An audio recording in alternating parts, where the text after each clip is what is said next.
Muy buenos días, licenciadas. Vamos a empezar ahora con el aparato respiratorio. Por lo pronto, existen muchas clasificaciones cuando uno habla del aparato respiratorio.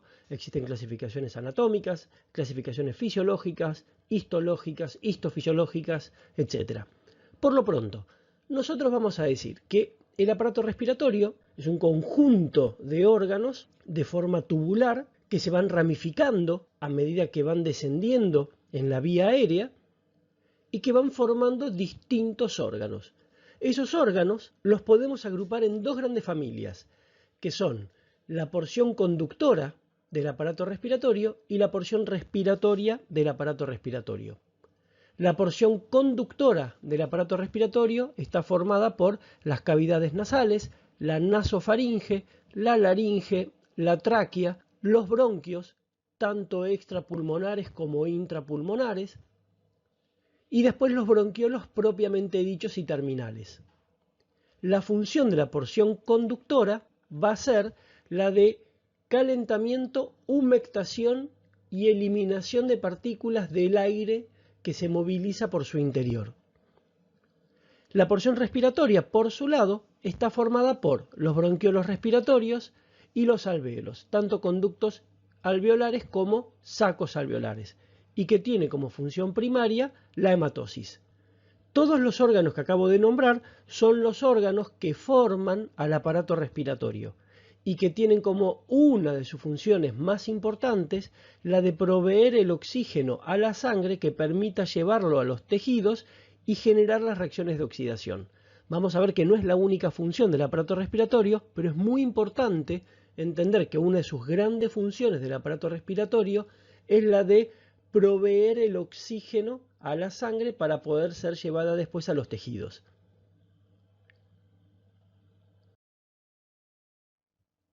En la clase de tejido epitelial nombramos a dos epitelios con nombre propio, que eran el epitelio intestinal y el epitelio respiratorio. El epitelio intestinal es el epitelio cilíndrico simple con chapa estriada y células caliciformes, y el epitelio respiratorio, habíamos comentado en su momento, que era el epitelio de la vía aérea superior y que estaba formado por un epitelio pseudoestratificado ciliado con células caliciformes. En el epitelio respiratorio vamos a encontrar distintos tipos celulares. Vamos a encontrar a la célula ciliada, que es la que presenta los cilios encargados de mover el moco que se encuentra en la superficie. La célula caliciforme, que es la encargada de producir ese moco que lubrica la superficie epitelial, encargada de atrapar a las partículas que hay en el aire y que permitan después su remoción por medio del movimiento de las cilias. Las células con ribete en cepillo, que son células que presentan microvellosidades romas. Las células basales de Kulczynski. Estas células basales de Kulczynski son células que pertenecen al sistema neuroendocrino difuso. Presentan en su interior unos gránulos de secreción parácrina muy importantes y que se encuentran en todos los epitelios y que lo vamos a ver mucho más en detalle cuando hablemos del aparato digestivo y nombremos a las células enteroendocrinas, que son un subtipo de células del sistema neuroendocrino difuso. De hecho, todos los libros siempre cuando hablan de las células del sistema neuroendocrino difuso los desarrollan bien en detalle en aparato digestivo. Y por último tenemos a la célula basal indiferenciada, que es una célula madre. Esta célula madre es capaz de dar a todos los tipos epiteliales, excepto a la célula de Kulczynski. La célula de Kulczynski, como tiene un origen distinto al resto de las células, proviene de las células de la cresta neural, no hace mitosis y no puede ser regenerada por células madre indiferenciadas basales.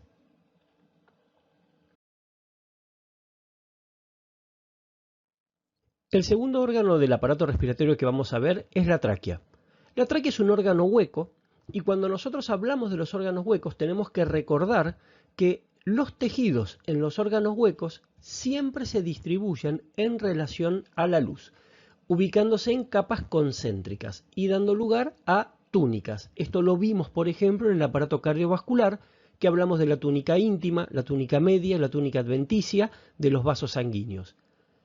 En la tráquea también vamos a encontrar capas o túnicas que se llaman túnica mucosa, túnica submucosa, túnica de cartílago o cartilaginosa y finalmente túnica adventicia. Recordemos que cuando uno describe a las capas siempre tiene que hacerlo en relación a la luz, o sea, de adentro hacia afuera.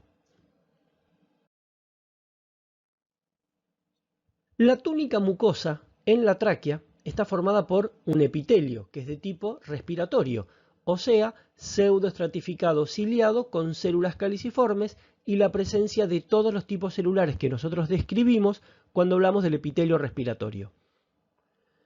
Apoya sobre una membrana basal y presenta una lámina propia rica en tejido conectivo laxo y BALT.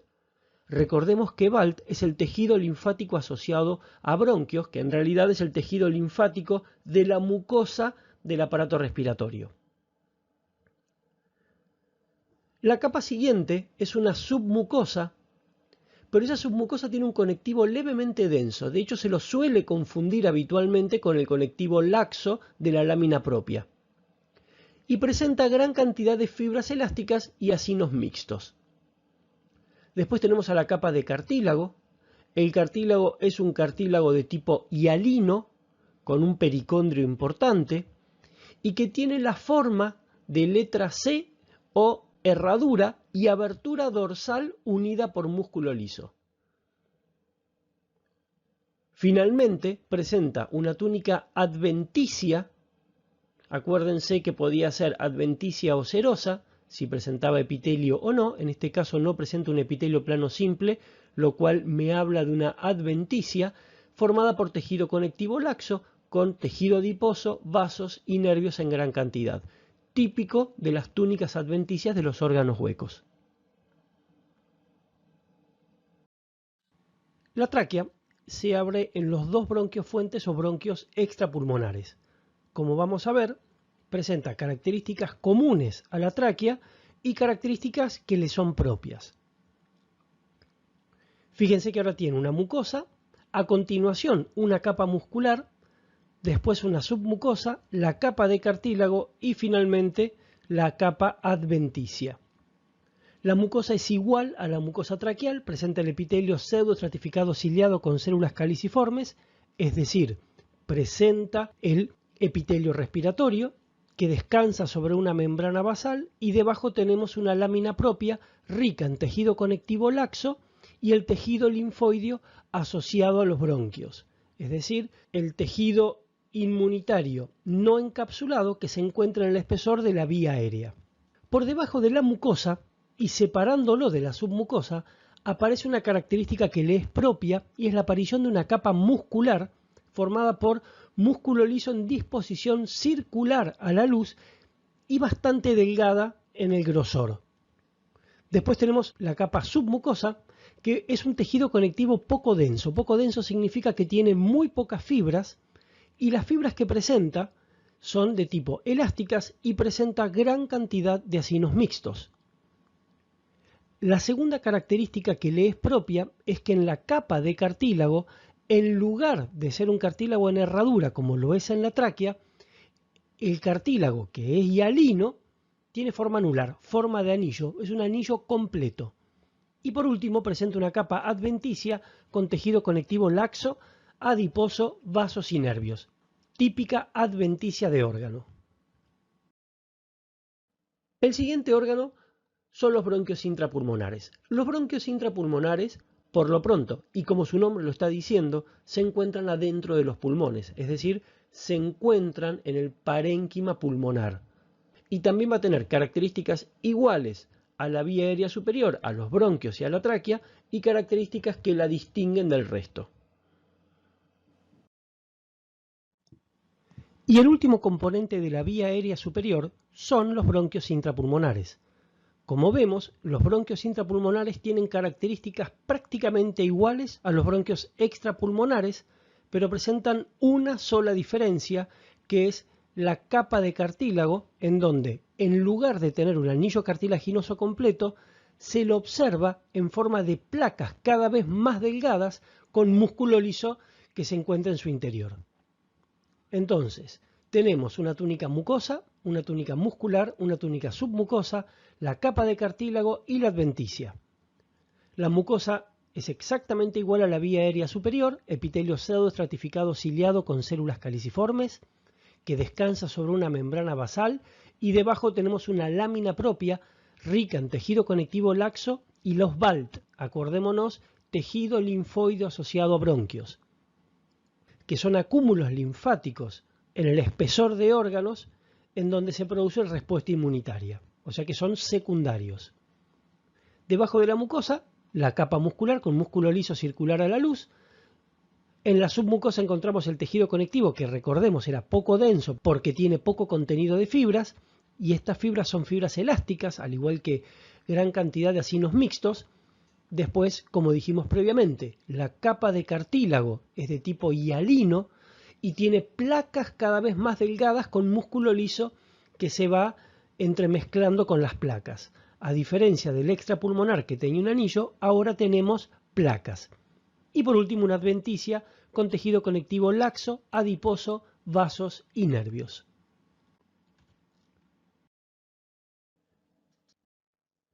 Y una vez que nosotros pasamos a los bronquios intrapulmonares, entramos en el sistema bronquiolar, que forman parte de la vía aérea inferior. Los bronquiolos tienen como gran característica la ausencia de cartílago y la presencia de epitelio simple en lugar de epitelio pseudoestratificado. Esas serían las dos grandes características que definen a los distintos tipos de bronquiolos. Repito, ausencia de cartílago, ya no hay más cartílago a partir de los bronquiolos, los cartílagos llegan hasta el bronquio intrapulmonar inclusive, y el epitelio, en lugar de ser respiratorio, es un epitelio simple. Vamos a ver que cada uno de los bronquiolos tiene su propio epitelio, pero es un epitelio simple, ya no es pseudoestratificado ciliado con células caliciformes. Y después de los bronquiolos, nosotros ingresamos al sistema alveolar, formado por los alvéolos, que es la porción donde se produce francamente la hematosis. La vía aérea inferior, entonces, resumiendo, está formado por los bronquiolos y los alvéolos. Ahora, los bronquiolos pueden ser de tres tipos. Primero aparecen los propiamente dicho.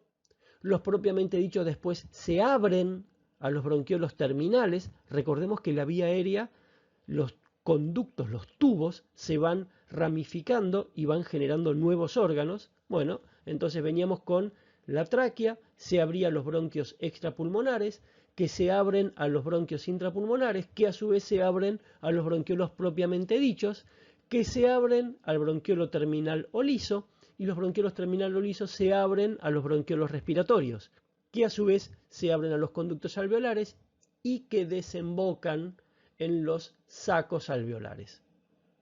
Y acá tienen todos los elementos de la vía aérea inferior: bronquiolo propiamente dicho, bronquiolo terminal o liso, bronquiolo respiratorio, conductos alveolares y sacos alveolares.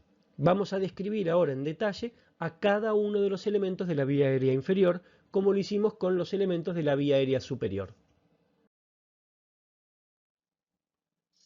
Los bronquiolos, les había comentado previamente que tenían dos grandes características: la ausencia de cartílago, ya no hay más cartílago, y la presencia de un epitelio simple. La realidad es que presentan una mucosa y una capa muscular, pero los elementos que definen a un bronquiolo son el epitelio y la capa de músculo. Por eso es que uno, cuando habla de los bronquiolos, describe en detalle qué tipo de epitelio tiene y cómo está la capa muscular. El propiamente dicho, que es el primero de los bronquiolos, presenta un epitelio cilíndrico simple ciliado con células de Clara, que después vamos a hablar qué son las células de Clara. Y en la pared muscular presentan entre 3 y 5 capas de músculo liso, que se llama músculo de Reis-Saysen. Este músculo, que está en 3 a 5 capas, habitualmente con la técnica histológica se retrae, haciendo que se pliegue la luz del bronquiolo y mostrando este fenómeno de luz festoneada. Quiero aclarar que esta luz festoneada es producto de la retracción del músculo en la técnica histológica y no es una característica que se vea en vivo. Aclaro esto porque muchas veces a la hora de diagnosticar a un bronquiolo, lo que se busca es si presenta o no presenta luz festoneada o luz plegada.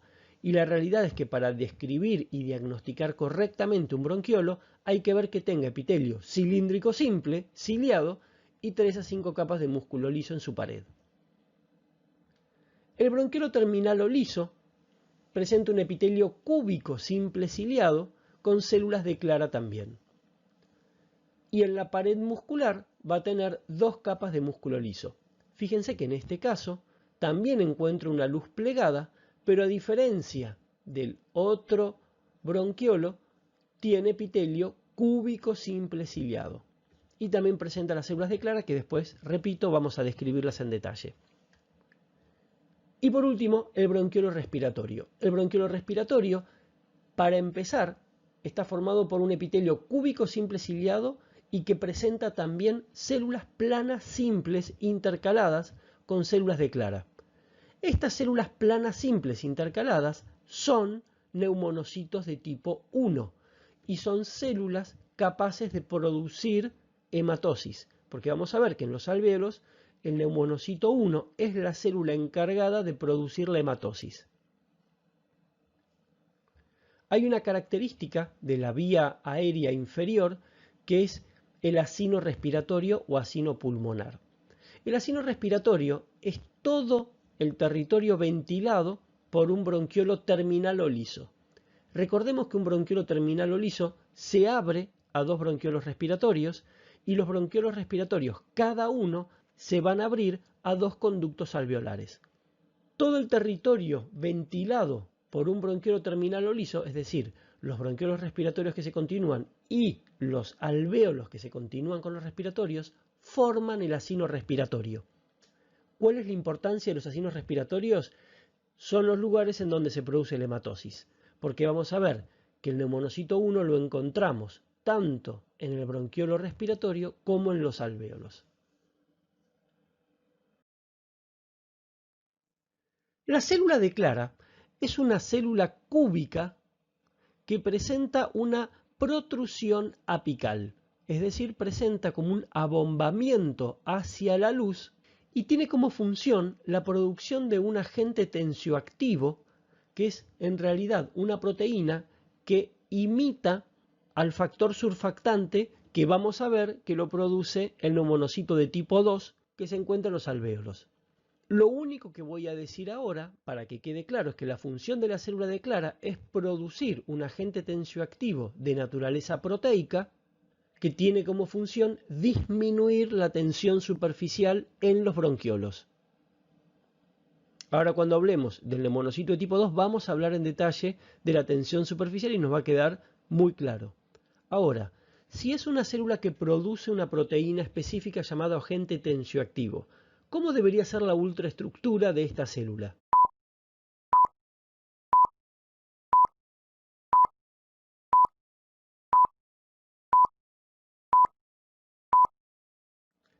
Tiene que ser la de una célula productora de proteínas, es decir, núcleo de cromatina laxa, citoplasma que tiene que tener un REG desarrollado, un Golgi importante mirando a la cara de secreción y en este caso vesículas de almacenamiento del agente tensioactivo en la superficie apical.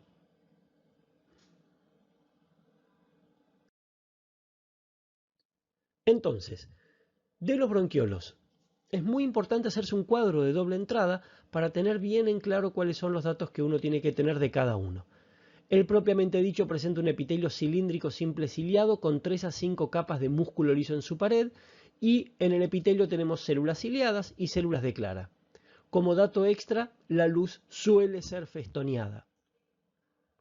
El bronquiolo que le sigue es el bronquiolo terminal o liso, que presenta un epitelio más bajo. Fíjense que de cilíndrico simple pasamos a cúbico simple ciliado, con 2 capas de músculo liso, y en el epitelio tenemos células ciliadas y células de clara. Dato extra, suele tener una luz lisa, de ahí el nombre de terminal o liso. Pero recordemos que en la imagen anterior vimos que era un bronquiolo terminal de luz plegada, lo que significa que la presencia o ausencia de luz plegada no garantiza estar mirando propiamente dicho o terminal, sino que lo hace el epitelio y el músculo de la pared. Y por último, el respiratorio. El respiratorio presenta un epitelio cúbico simple con células planas simples intercaladas. Recordemos que se llaman neumonocito de tipo 1. Y en la pared muscular, una sola capa de músculo liso. En las células del epitelio vamos a tener células ciliadas y neumonocitos de tipo 1 y también células de clara. Y como dato extra importante, los bronquiolos respiratorios son capaces de hacer hematosis, que es el intercambio gaseoso a nivel alveolo capilar. Y finalmente entramos en los alvéolos. Los alvéolos son unos conductos alargados, llamados conductos alveolares, que desembocan en grandes bolsas llamadas sacos alveolares. Vamos a encontrar tres tipos de células en los alvéolos.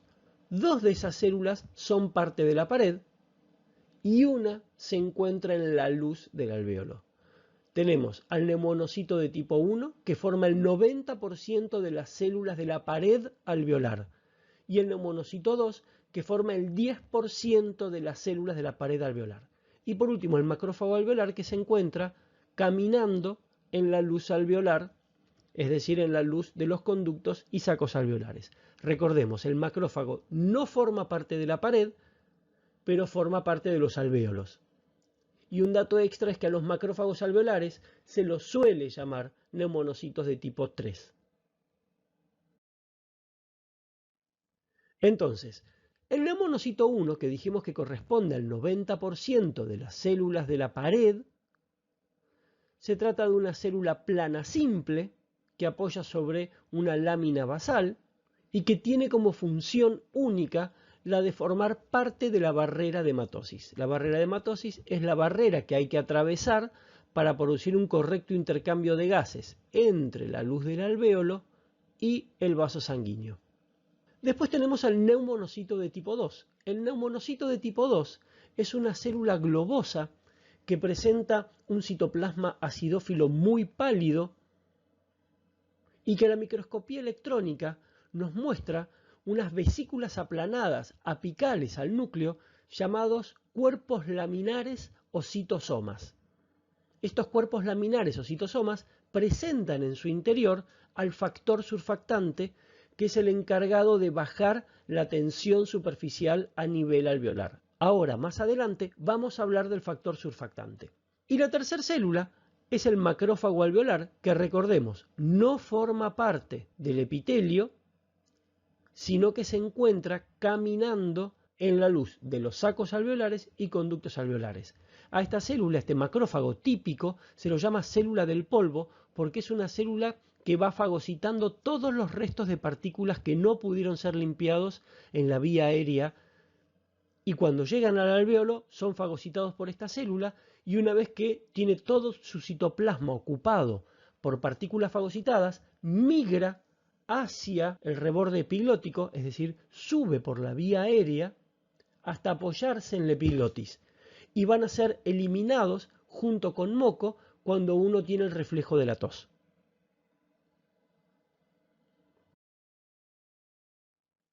Bien, el neumonocito 2 habíamos comentado previamente que produce el factor surfactante. Bueno, esta célula es una célula que presenta una acidofilia muy pálida y en su interior contiene unas vesículas muy llamativas, aplanadas y agrupadas, llamadas cuerpos laminares. Los cuerpos laminares contienen una macromolécula formada por proteínas y lípidos. El lípido más importante es uno que se llama dipalmitoil-fosfatidilcolina o dipalmitoil-lecitina. Y después tenemos proteínas llamadas proteínas surfactantes A, B, C y D. ¿Cuál es la función? Bueno, la función es bajar la tensión superficial. La pregunta del millón es, bueno, ¿qué es la tensión superficial? La tensión superficial es la fuerza que hacen las moléculas de agua en la interfase líquido-aire, que es mucho más fuerte que las fuerzas de atracción de las moléculas de agua en el interior del agua. Esta fuerza de atracción, es decir, esta fuerza que hacen que impide que se separen fácilmente, se la llama tensión superficial. Ejemplo de eso se ve en ciertos insectos que son capaces de flotar en el agua y no hundirse justamente porque en el contacto con el agua las moléculas tienen una fuerza de atracción más fuerte y eso permite que el mosquito pueda flotar en la superficie del agua.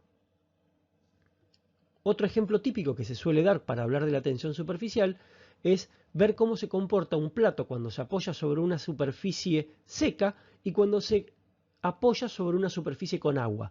Cuando se apoya un plato en una superficie con agua, a la hora de querer separarlo al plato, va a haber que hacer mucho más fuerza comparándolo con un plato que lo separo, que está apoyado sobre una superficie que está seca. En la que tiene agua, las moléculas de agua aumentan la tensión superficial y eso hace que a la hora de querer separarlo cueste bastante. ¿Cuál es la importancia de todo esto que acabo de explicar a la hora de hablar de los alvéolos? Bueno, recordemos que en la vía aérea superior una de las cosas que se hacen es humedecer al aire. Ese aire humedecido, ese aire que tiene agua, llega hacia los terminales de los sacos alveolares, haciendo que sobre la superficie de los alvéolos haya una capa de agua. El tema es que en los ciclos de inspiración y expiración, los alvéolos suelen colapsarse y después separarse. Durante el colapso, las paredes de los alvéolos toman contacto unos con otras, y como tienen una capa de agua, si no existiese una molécula encargada de disminuir o romper la tensión superficial, las paredes alveolares quedarían unidas porque recordemos que cuando hay agua sobre dos superficies, aumenta la tensión superficial y es más difícil separarlas. Entonces, nosotros tenemos una molécula llamada factor surfactante que se mete entre las moléculas de agua, fundamentalmente la dipalmitoil-fosfatidilcolina es un fosfolípido doble, que lo que hace es meterse entre las moléculas de agua e impedir que interactúen entre sí. Y de esta manera disminuye la tensión superficial. Por eso siempre en la superficie de todos los alvéolos tiene que haber una capa de agua y surfactante.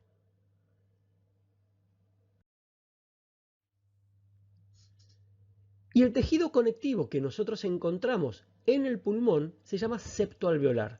Estos septos alveolares tienen una gran cantidad de fibras elásticas que le dan las propiedades elásticas al pulmón y una red capilar muy importante. El 80% de los vasos capilares corporales se encuentran en los pulmones a nivel del septo alveolar. Fíjense la importancia que tiene la red capilar a nivel de los pulmones por la cantidad de capilares que hay.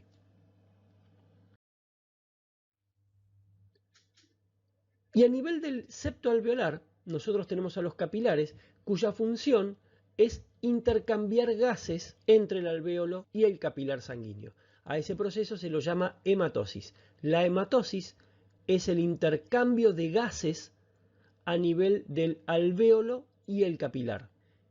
Y para poder hacer un intercambio correcto de gases, tenemos que atravesar lo que se llama la barrera de hematosis. Recordemos de la biología celular que los gases se mueven por difusión simple, se mueven por una diferencia de concentraciones. Y una de las características que tiene que tener la difusión simple es que la pared que tienen que atravesar no debe ser mayor a 1 milímetro. Si las paredes son mayores a 1 milímetro, no puede hacerse una correcta hematosis, no puede haber un correcto intercambio de gases. La barrera de hematosis, entonces, como primer característica, tiene un grosor menor o igual a 1 milímetro. Y los componentes de la barrera de hematosis son, si uno arranca desde la cavidad del saco alveolar, lo primero que encontramos es el neumonocito 1, después su membrana basal, la membrana basal del capilar a continuación y por último el epitelio del capilar que es el endotelio capilar. Ahí tienen los 4 elementos que forman una barrera de hematosis. Neumonocito 1, membrana basal del neumonocito 1, membrana basal del endotelio capilar y el endotelio capilar. Fíjense que no puse tejido conectivo laxo entre ambas membranas, es decir, el septo alveolar no es parte de la barrera de hematosis.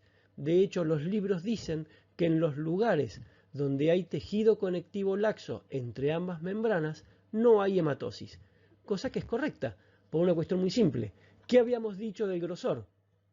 El grosor define que pueda haber hematosis o no. Un grosor mayor a 1 milímetro no permite la hematosis y un grosor menor a 1 milímetro sí lo permite. La presencia del septo engrosa la barrera de hematosis e impide que haya hematosis. Y algunos autores agregan una capa de agua y surfactante como una capa extra que se agrega, haciendo que entonces la barrera de hematosis sea de agua y surfactante, neumonocito 1, membrana basal del neumonocito 1, membrana basal del capilar y endotelio capilar. La pregunta que seguramente se van a hacer es, bueno, pero si acabo de agregar una capa, ¿esa capa no engrosa a la barrera de hematosis, haciendo que entonces no pueda haber hematosis? No. La realidad es que la capa de agua y surfactante es una capa extremadamente delgada que prácticamente no modifica el grosor de la barrera de hematosis.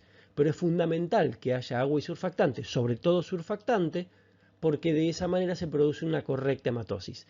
En embriología van a ver qué es lo que pasa con los chicos prematuros cuando nacen y cuál es la alteración producto de la falta de factor surfactante. Y finalmente las funciones del pulmón. El pulmón tiene funciones respiratorias y funciones no respiratorias.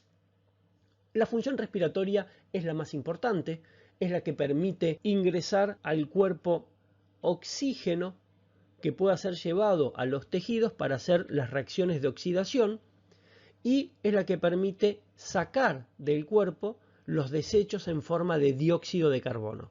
Cuando uno hace hematosis, hay un intercambio de gases, oxígeno desde el alvéolo hacia el capilar sanguíneo y dióxido de carbono desde el capilar sanguíneo hacia el alvéolo. Esto obviamente en condiciones fisiológicas. Nosotros estamos viendo siempre cómo es que se da todo cuando el cuerpo funciona normalmente. Pero el pulmón también tiene funciones no respiratorias. Dentro de las funciones no respiratorias hay funciones metabólicas, mecánicas y endocrinas. En las funciones metabólicas tienen como característica, letra muy chica, esto que les voy a contar, es inactivar a prostaglandinas y serotonina, activa el plasminógeno a plasmina. Funciones mecánicas muy importante, filtra la sangre de trombos y émbolos. Recordemos que el 80% de los capilares corporales están en pulmón. Entonces, toda vez que aparezca un trombo o un émbolo, va a quedar enclavado en un capilar pulmonar, haciendo que se pueda limpiar de la circulación general. Y por último, la función endocrina, que es que transforma la angiotensina 1 en angiotensina 2 por medio de una enzima llamada convertasa o ECA que se encuentra en las células endoteliales de los capilares pulmonares. Este dato de transformar angiotensina 1 en angiotensina 2 lo vamos a ver mucho más en detalle cuando veamos aparato urinario. Lo único que nombramos ahora es que hay una reacción química que transforma una molécula proteica llamada angiotensina 1 en angiotensina 2 por acción de una enzima llamada ECA, que significa enzima convertidora de angiotensina, que también recibe el nombre de convertasa. Y como lo producen las células endoteliales del pulmón, se la llama también convertasa pulmonar. Muy bien, chicos, terminamos la clase de hoy. Yo les había comentado previamente que es una clase bastante simple, no tiene grandes secretos, tampoco tiene gran volumen de información. Saben, como siempre, que cualquier duda que tengan nos pueden escribir, que rápidamente les vamos a sacar todas las dudas que tengan. Nos estamos viendo en la próxima clase. Hasta luego.